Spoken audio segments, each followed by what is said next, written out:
Inflation is low.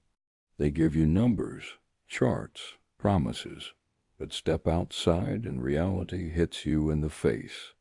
What if the official story is not just wrong, but designed to keep you blind? Welcome back to the deep dive. So if you're tuning in, chances are you've noticed something pretty frustrating happening with your finances. You might be making more money than you did, say, 5 or 10 years ago, but somehow filling the grocery cart or, the gas tank, it just feels like a bigger struggle now than it ever did before. It's that feeling, isn't it? That constant question in the back of your mind. Why is everything getting so much more expensive? Exactly. Why does our money seem to buy less and less with every single year that goes by? Well, it's the question that really drives so much of our financial anxiety, and the official answers we get usually center on, external factors, Right, you always hear about temporary supply chain bottlenecks. or maybe a war somewhere across the globe, or sudden energy shocks. The explanations always suggest the problem is cyclical, or that it's coming from outside the system. But what if that official story is, well, what if it's profoundly structurally incomplete? What if it's just wrong? Right. What if the constant loss of your money's value isn't some unfortunate accident caused by global events, but a built-in feature of the monetary system itself? And that's exactly where our source material is taking us today. Oh. This deep dive takes a really hard, critical look at currency devaluation and inflation. It builds directly off a prior discussion we had about the limitations of the old gold standard. And the research we're looking at today, it argues that the information we get about inflation is fundamentally insufficient. And intentionally so. The whole point is to prevent the average person from grasping the actual state of their own purchasing power. So our mission here is to be your guides through this really challenging material. We're going to compare the official statistics against the calculations put forward by some independent economists cited in these sources. And we'll be looking at specific, real-world data points. We need to understand the structural reasons behind these rising costs. And maybe the most important question of all, who exactly is benefiting from this current financial setup? And we really need to start by just stating the source's core thesis right up front, because it's a shocking claim. It completely reframes the entire conversation. Lay at us. They assert that the official inflation figures are drastically, almost laughably low. The real annual loss in value for major currencies, like the euro, for example, is not the 1 or 2% you hear on the news. No. It's closer to 10% per year. 10%. Wow. So a 10% annual loss. And the authors of this material, they don't politely call this systemic decay mild inflation. They use a much stronger word. They call it theft. Systemic theft. They're saying that every single year, your accumulated savings are being systematically expropriated at an incredibly high rate. Okay. That is a heavy place to start. Let's unpack the foundations of this mechanism. How do they even get to a number like that? Well, to even begin to accept that 10% argument, you first have to adopt the source's fundamental definition of inflation. And it's very different from what you'd learn in a standard economics class. Completely different. The conventional definition is usually just about, the rising prices of goods and services. A basket of goods costs more. But that's not how these sources define it. No. For them, inflation is something that happens when a system is constantly introducing more money, whether it's by, literally printing physical notes or, far more commonly today, creating digital and fictitious money. Without a simultaneous corresponding increase in the real production of actual goods or services. Exactly. The crucial thing to grasp here is the mechanism of value dilution. It's just basic logic. The more you have of something, the less each unit is worth. If the system is constantly flooding the zone with vast quantities of new money, it has to logically dilute the value of all the money that's already out there. So a saturation of the money supply without a production counterpart, that guarantees that the money you're holding becomes structurally weaker. Right. And this brings us directly to the concept that the sources argue is really the original fin of our modern system. The removal of the gold standard. Indeed. The source material argues that this ability to create money without any physical limit, any tangible anchor, is the singular root cause of currency devaluation. And they trace this all the way back to the early 20th century. They do. They specifically cite 1913 as the approximate point when this fundamental tangible coverage of money ceased, and that's what freed the central authorities to, and this is a quote, do whatever they want with the monetary system. Okay, so help us and the listener really understand the contrast here. Before this shift, how did gold coverage actually prevent this limitless expansion of the money supply? It created a very real, indisputable physical boundary. Before all this, every unit of currency, a dollar, a mark, whatever it was in theory convertible into a corresponding fixed amount of actual gold held in a central bank's vault. So wait, you're saying they literally couldn't just print a dollar without having a dollar's worth of gold sitting somewhere? That was the principle. If a government or a bank wanted to print more money, they first needed to acquire more gold. It was a hard limit. This forced a certain level of fiscal discipline. It constrained the state's ability to just spend beyond its means, or beyond the real wealth it actually possessed. Absolutely. And according to the sources, this constraint wasn't just economic, it was deeply political. Specifically when it comes to military action, they use the funding of war as a really powerful analogy here. It's a very compelling argument. The claim is that if a currency were truly and rigorously gold-backed, it would be practically impossible to wage these large-scale, prolonged, unrestrained wars we see now. Why? What's the mechanism there? Because a war effort requires such astronomical expenditure, just unthinkable amounts of money. The physical gold reserves backing the currency would be very quickly and very visibly depleted. And everyone would be able to see it happening. Instantly.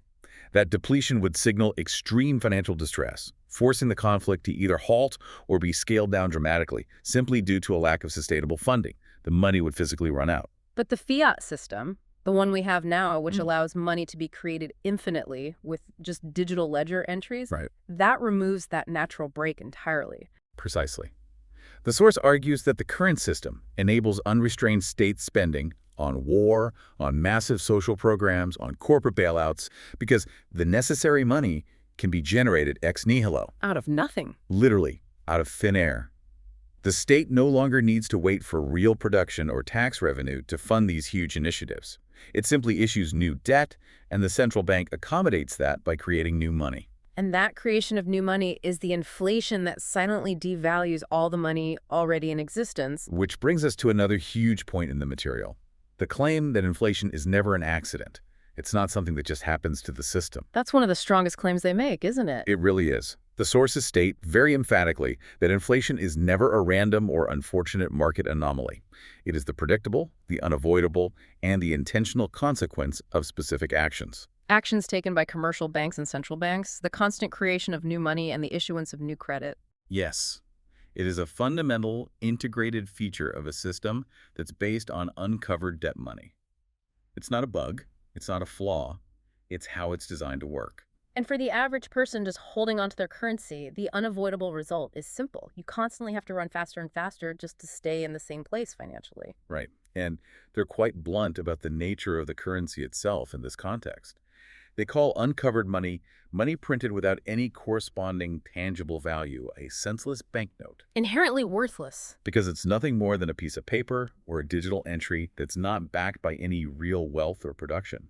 If you are not a major bank that has the power to create new debt money, you are structurally disadvantaged from the very moment that new unit of currency is introduced into the system. So the mechanism of inflation in this context is the systematic issuance of new credit.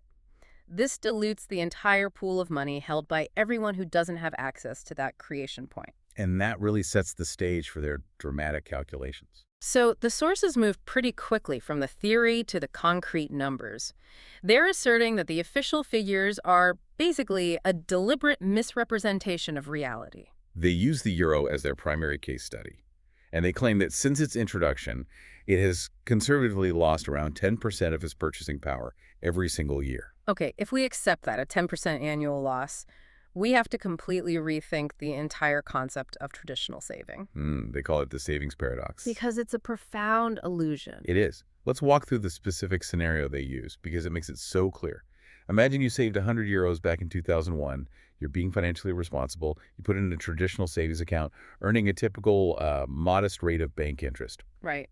By 2011, 10 years later, because of that compounding interest, that 100 euros might have numerically grown to, let's say, 110 euros on your bank statement. So on paper, you've got an extra 10 euros. It looks like growth. You feel like you made money. Exactly. And that is the illusion the system relies on. But the crucial step is the reality check. What happens when you try to spend it?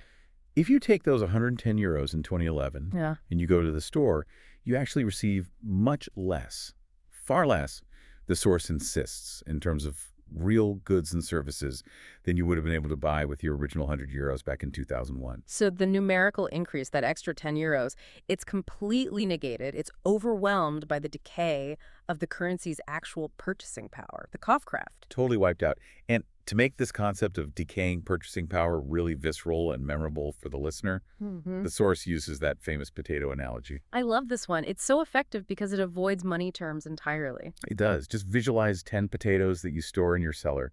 These 10 potatoes represent your initial savings, your purchasing power. Okay. A year goes by. During that year, a friendly bank comes along and adds one more potato to your pile. So now you have 11 in total. The quantity has increased. But the reality of storing potatoes for a year is that, well, the original 10 have naturally shrunk. Maybe they've started to rot a little or just dehydrate. They've lost their substance, their nutritional content. So the number of potatoes goes up, but Oh, you're actually getting less to eat. That's a really powerful way to put it. Exactly. Although you now have 11 potatoes numerically, their total mass, their nutritional yield, and therefore their actual practical value is significantly less than the value of the original 10 perfectly fresh potatoes you started with. The numerical total in your bank account went up, but the power, the yield, the Kaufkraft went down. It perfectly illustrates that constant, silent decay that's built right into the system. Which means the consequences of inaction, of just letting your money sit there, are catastrophic. They really are. If you simply hold your money in euros or any similar fiat currency, and you don't actively invest it in real, non-paper assets, Like gold, real estate, maybe artwork. the source claims the loss over a 10-year period amounts to 2/3 of your original wealth. 2/3 lost in 1 decade. It's a staggering rate of expropriation. It fundamentally changes the entire nature of personal finance. So if you start with, say, 30,000 euros today, in 10 years, that money might numerically still look like 30,000 or maybe a little more with interest. But its ability to sustain you, to buy things, will have been slashed down to the purchasing power of only 10,000 euros in today's terms. And this is exactly why the sources use the word theft. This isn't just an unfortunate consequence of complex market forces. No, if the state's monetary policy is systematically and predictably transferring 2/3 of your savings over a decade, that's not an accident. It redefines the entire relationship between the government, the banks, and the saver. And they explicitly identify the banks as the chief perpetrators here. They do. They argue that the banks are essentially indifferent to the actual value of the currency because they possess the power to continuously generate new credit and thus new money, which just perpetuates the whole cycle. The banks are insulated from the very decay that they're causing. And that high rate of real devaluation stands in such sharp contrast to the low official figures, which forces us to ask the next big question. How exactly do the official statistical agencies arrive at a number that is only 1/5 of the calculated real rate? Where does that 2% number even come from? This is where we really get into the heart of the deception argument. The sources, they acknowledge that official inflation rates are typically claimed to be a moderate, 1 to 2%. But they reject this figure. They say it's fundamentally false. Because they claim the methodology used to derive it is flawed by design. And they establish some credibility here by pointing out that their 10% calculation isn't just some fringe economic theory. Absolutely. They're not just pulling this out of a hat. They specifically named Professor Dr. Hans Boger and Professor Jochen Senf, who taught economics at the University of Berlin for many years, as proponents of a much higher, more realistic inflation rate calculation. And they also stress that their own derived numbers often align pretty closely with internal figures that are sometimes published by the German central bank, the Bundesbank. Right, figures that directly contradict the official public statistics. So if the very people who are calculating the actual growth of the money supply are getting results somewhere near 10%, why are the official government agencies, like the Statistisches Bundesamt, the German Federal Statistical Office, reporting numbers closer to 2%? The answer, they say, lies in the manipulation of the basket of goods, or the Warenkorb. Okay, this is the foundation of the Consumer Price Index, the CPI, which is the main tool used to measure price trends and set that official inflation rate. It is.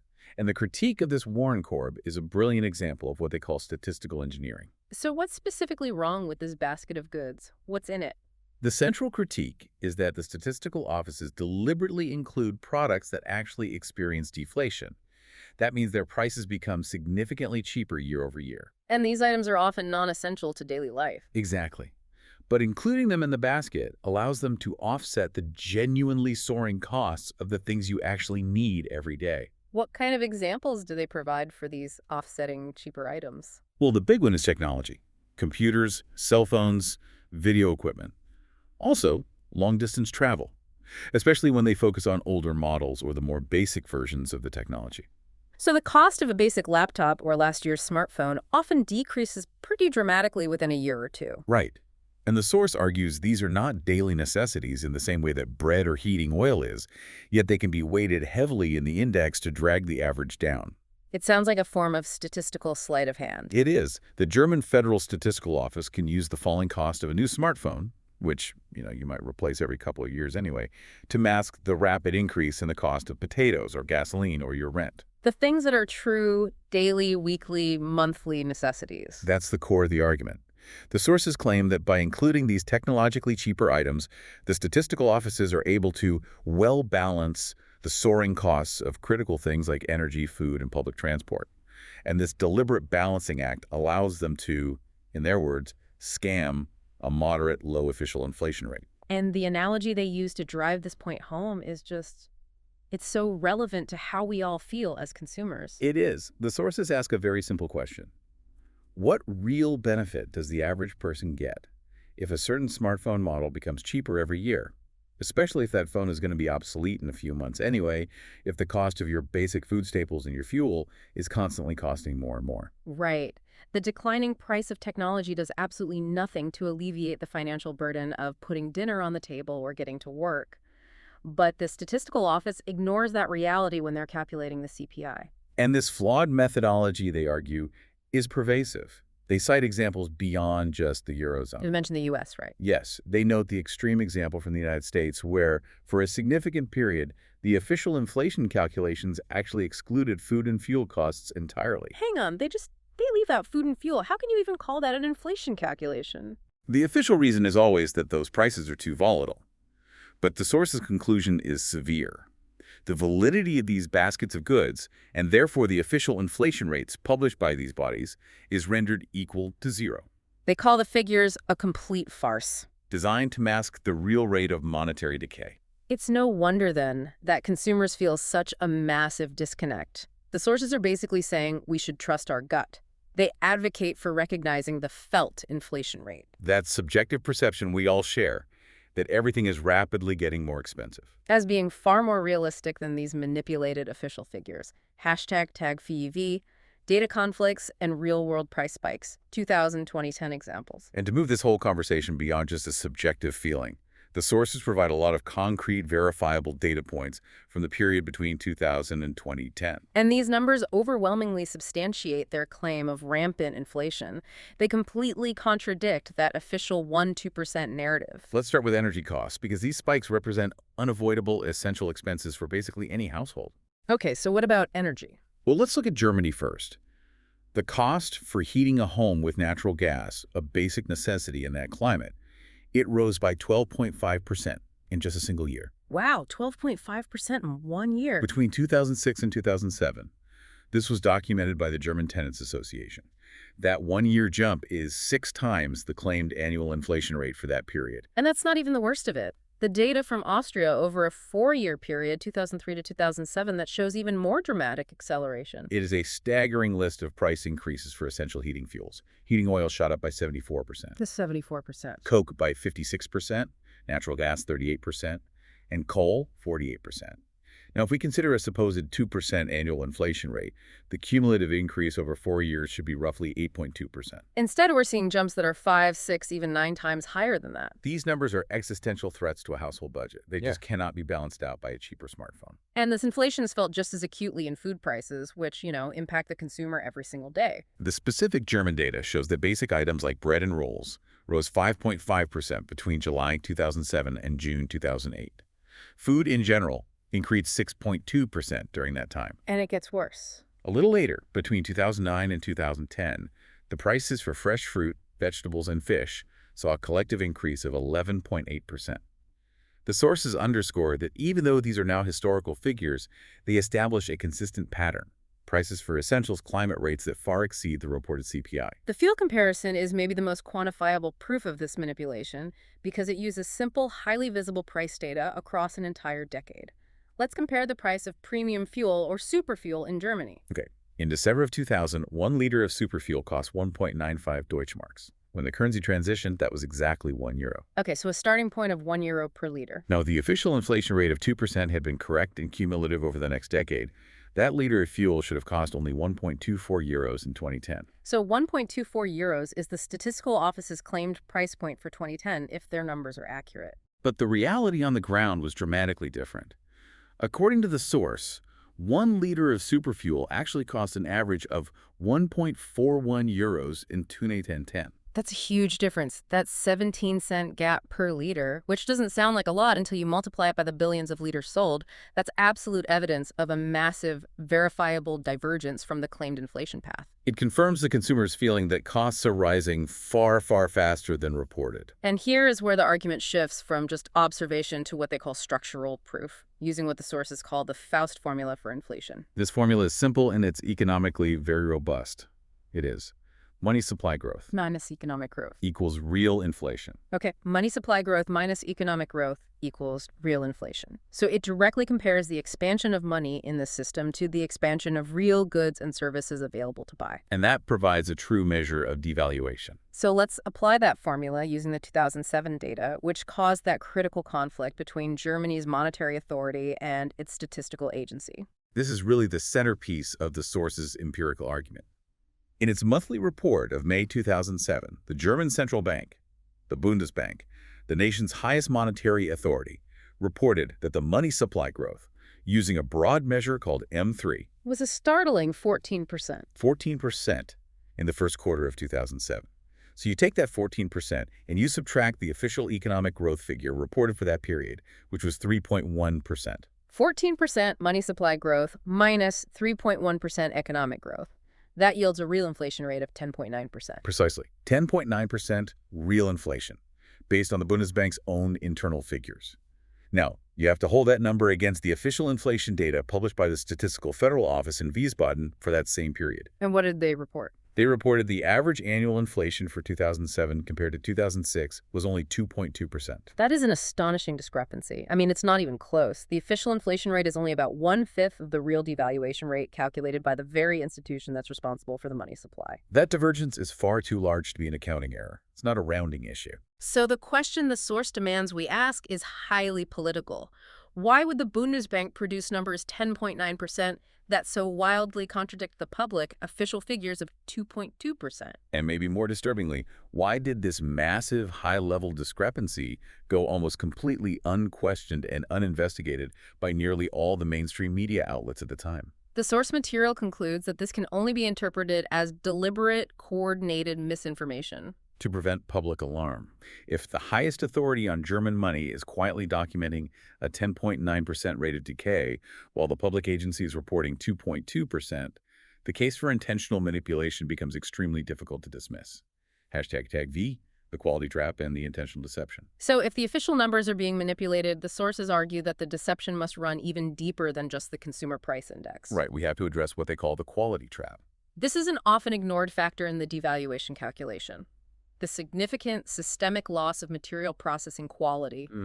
We're moving from a quantitative price change to a qualitative devaluation. So it's not just that things cost more, it's that they're also worse. Exactly. The source notes that while many goods might appear to be cheaper at the discount store, they are inherently shoddier. They're poorly processed, and they often exhibit a deliberate design for planned obsolescence. You know, that makes so much sense. You buy a new appliance and it feels like it's designed to break right after the warranty expires. That's exactly what the sources are talking about. It's not just in your head. It's a systemic feature. These things simply do not last as long as higher quality products did a generation ago. So even if the statistical office registers a lower price for a toaster this year, if that toaster only lasts 2 years instead of the 10 years the old one did, the consumer is actually losing value. Of course, because you're forced to replace it 5 times more often. It's a vicious cycle. And the source argues that this constant pursuit of lower prices and the resulting shoddier quality leads directly to increased consumption and exponentially more waste and trash. What appears to be cheap and is counted as inflation-reducing by the statistical agencies is, in every real sense, a loss of long-term economic value for the consumer. It just triggers an endless spiral of low-quality demand. And this low-quality demand has massive socioeconomic consequences that tie back to the global labor market. Absolutely. The source links the relentless demand for cheap products directly to the facilitation of low-wage countries where vast numbers of people are described as being exploited and held as labor slaves. They specifically mention Asia as the manufacturing origin for a massive range of our consumer goods. Electronics, clothing, toys, because the price point we demand requires the lowest possible labor cost to achieve. And what are the domestic consequences of moving all that production abroad in search of these extreme cost savings? Well, the sources outline a predictable domino effect: loss of domestic jobs, the erosion of traditional crafts and manufacturing knowledge, and the collapse of entire national industries. This externalization of production creates rising unemployment at home. And it simultaneously suppresses wages for the remaining workers, because they now have to compete against the artificially low cost of foreign labor. So the ultimate result is what they call a devastating quartet. Worthless goods, unhappy and frustrated consumers, sinking domestic wages, and, at the same time, rising prices for all the necessities. The consumer just loses coming and going. Which brings us to the critical question of intent. Who is responsible for propagating these demonstrably false numbers and facilitating this destructive system? The sources divide the deceivers into two very distinct categories, which is important for understanding the scope of the deception. Okay, who's the first group? First, we have the soldiers. These are the foot soldiers of the system: your simple politicians, everyday journalists, and the vast majority of academic economists. And they are characterized as being often clueless. Or genuinely overworked and just simply repeating the established curriculum, the talking points, or the financial models they were taught.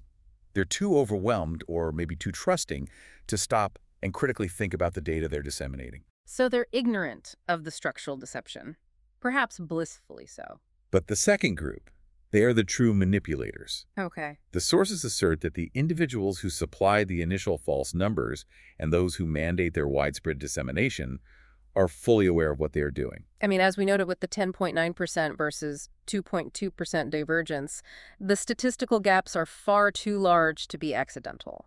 The material concludes that this is not an error. It is deliberate and premeditated lying. There's a calculated decision to misrepresent economic reality. So why? Why go to such extensive lengths to lie to the public about something as fundamental as the value of their own money? What is the goal of this sustained deception? The goal is stability, or rather, the avoidance of social instability. The sources argue that specific vested groups, the ones causing the systemic mess and benefiting from the wealth transfer, they absolutely do not want the public to understand the full extent of what is happening to their money. Because if the general population really understood that 10% of their savings were being silently siphoned off every single year, the reaction would not be measured. It would be explosive. Right. If the public grasped the sheer scale of this systemic theft, the anger and rage would be aimed directly at the institutions and the individuals responsible for causing this crisis. So the continuous misrepresentation is necessary. It's to keep the majority of citizens compliant and unaware of the tragedy that's unfolding just beneath the surface of the official statistics. And this intentional masking of reality, it brings us back to that famous historical warning from Henry Ford, which the source quotes directly to underscore just how volatile the situation is. Ford stated, "It is only good that people do not understand the currency system, because if they did, we would have a revolution by tomorrow morning." That is the fundamental existential threat that the manipulators are trying to avoid. By promoting the narrative that inflation is moderate or accidental or temporary, they maintain social peace while the silent expropriation just continues year after year. Okay, so if we accept the source's premise that the system is designed to facilitate theft, then by definition, it has to be a mechanism for a massive structural wealth transfer. Some are benefiting greatly, while the majority are losing drastically. So let's clearly detail the losers first. Who are they? The sources identify the losers as the vast majority of the population whose income relies on fixed state payments. or is subject to only marginal, slow increases that don't keep pace with the real devaluation. So we're talking about transfer recipients, civil servants, pensioners. And crucially, small savers.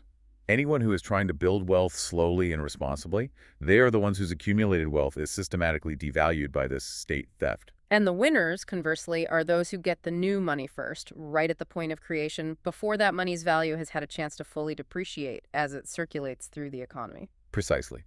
The largest singular winner is the state itself. It can print or digitally create money to fund its massive debts and ongoing obligations. And beyond the state. Beyond the state, the winners are those who receive and distribute the new money via newly issued credit. So the commercial banks, the armaments industry, the pharmaceutical industry, and other specific industrial sectors that benefit from this constant injection of fresh credit. And the banks are singled out as the biggest winners of all. They are. They're dealing with what the source calls fictitious money that has no tangible backing because of the absence of the gold standard. They create it, they lend it, they profit from the interest, but they don't suffer from the devaluation they cause. And the structural dynamic of this system just makes it impossible for the typical wage earner to keep up. The arithmetic simply doesn't allow it. It can't work. If the true inflation rate is 10% per year, even if you are lucky enough to get a generous annual wage increase of, say, 2% to 3%, which very few people actually receive consistently, You're still losing ground. you're still losing 7% to 8% of your purchasing power every single year. The sources argue that this continuous impoverishment of the masses is structurally unavoidable within a debt money system engineered for exponential growth. And this fundamental conflict of interest between the savers and the financial elite is perfectly crystallized in the specific example they give of Joseph Ackerman, the former CEO of Deutsche Bank. The source material focuses on his public statements versus the private reality of his compensation right around 2010. So what was he saying publicly? Publicly, Ackerman was trying to reassure the German public. He was stating he didn't expect high inflation rates, that the euro was fundamentally strong, and that people shouldn't worry about their pensions and wages. His message was one of calm and stability. Everything is fine, don't worry. But his personal financial reality was completely divorced from that public message. Completely. The source points out the staggering contradiction in his own earnings between 2008 and 2009, right at the height of the global financial crisis. And what happened to his pay? During that very period, Ackerman's total compensation surged by a spectacular 588%. It jumped from 1.4 million euros to nearly 9.6 million euros in a single year. 588%. The sources highlight that his perspective is clear. For the bank chiefs, the system is perfect. The enormous bonuses and cash incentives they receive demonstrate that they are the primary recipients of the wealth being created at the expense of the savers. And this ties into the broader narrative that's often promoted by the media regarding economic recovery. The sources cite a 2010 article from the Süddeutsche Zeitung that was celebrating a rise in millionaires as proof that the fat years are just beginning. The source argues that this kind of coverage fundamentally misrepresents what's actually happening. The article noted that the number of high net worth individuals, those with over $1 million, rose globally by 17% in 2009. Resulting in over 10 million millionaires who collectively held $39 trillion. But the source contends that this explosion of the super rich proves the exact opposite of a healthy economic recovery. How so? They argue that the massive rapid accumulation of wealth at the very top correlates directly with a massive increase in people who are struggling at or below the subsistence level. It's a sign of a transfer, not growth. It demonstrates a deep failure in economic journalism to connect those two phenomena. The accumulation of $39 trillion by 10 million people doesn't signify a rising tide lifting all boats. It signifies a massive wealth consolidation that was achieved via the devaluation of everyone else's money. And this struggle for basic existence is reaching deep into developed industrial nations, as evidenced by specific U.S. data from that time. Yes. The source points to 2010 data showing that over 40 million Americans were receiving government food assistance in March of that year. 40 million. And that was a jump of 21.11% year over year. The conclusion they draw is chilling. The fight for food is no longer restricted to extremely poor nations. The systemic impoverishment fueled by debt money is directly affecting the citizens of the world's largest economy. And all of this inflation, all this theft, and all this wealth transfer is facilitated by the engine of Schuldgeld, which literally translates to debt money. We need to clearly explain the exponential nature of this Zinseszent system, or compound interest cycle. Okay, what's the key mechanism? The key mechanism is that virtually all modern money is born into existence as debt, and that debt requires repayment plus interest. But the money to pay the interest was never created in the initial loan. That's the trap. That interest must be derived from new money, which is created via more new debt. This dynamic creates an exponential growth curve for the money supply, driven solely by the requirement to service the compound interest payments. And an exponential curve is fundamentally unsustainable, unlike a steady, linear increase. Precisely. The source uses a simple example. €1 at 5% interest becomes €8 in 48 years. Keep compounding that, and in just 60 years it becomes €16. The growth accelerates dramatically. This exponential money growth, fueled by interest, then requires a corresponding exponential growth in the social product, the total output of real goods and services, just to keep the system solvent. But the Earth's resources and human capacity for consumption are finite. We cannot sustainably maintain exponential economic growth. That is the core conflict. Because real economic growth is, at best, linear or cyclical. While the money creation, the debt, is exponential, the growing interest burden will inevitably consume the real social product. And the sources conclude that this structural flaw leads inexorably to the collapse of the economic system, preceded by accelerating cycles of debt and hyperinflation. #7, conclusion and final thought. So, if we take the context of the original source material, which was published around 2010, and we update it to our current reality in 2025, the source's concluding commentary suggested the situation would become even more dramatic. And that prediction has largely proven true, hasn't it? The continued use of debt financing, the massive market injection of trillions in stimulus, the continued reckless spending by governments across the globe. It's only accelerated the inflationary dynamic. The source argues that this process of financial collapse, which is driven by systemic debt and devaluation, is nearing its logical and unavoidable end. And what remains the central intention behind maintaining the system and all its associated lies? The intention, they say, is clear. The system is purposefully designed to enrich the few, the banks, the financial elite, the military-industrial complex, at the expense of the many. At the expense of the wage earners and the savers. And they stress that the primary tool for keeping the masses docile and compliant is constant media reassurance. Everything is good. Consume, sleep, watch TV. Exactly. The silent, creeping theft has to continue unnoticed to prevent that threatened revolution that Ford talked about. The scale of this intentional expropriation is what really demands a final reflection. We'll leave you with a quote from a major political figure who, regardless of her subsequent policies, once articulated the very truth this entire source material is built upon. Angela Merkel, in the Financial Times Deutschland back in 2007, stated, "Inflation is one of the most insidious forms of expropriation of small savers without real assets." One of the most insidious forms of expropriation. That is the core truth. Inflation, in this analysis, is not a tax. It's not a simple side effect. It is an insidious, deliberate expropriation, a systematic transfer of wealth from those who save in paper assets to those who control the issuance of debt money and who hold real, tangible assets. The final provocative thought to take away from this deep dive is this. If this fundamental truth about the nature of our currency and this hidden expropriation, this 10% systemic theft, were universally acknowledged and accepted as reality by the general public, and not just debated among a handful of independent economists. What immediate societal, political, and personal financial changes would that knowledge demand from you? Food for thought. Thank you for joining us on this deep dive into the real cost of money. We encourage you to keep questioning the narrative. We'll see you next time.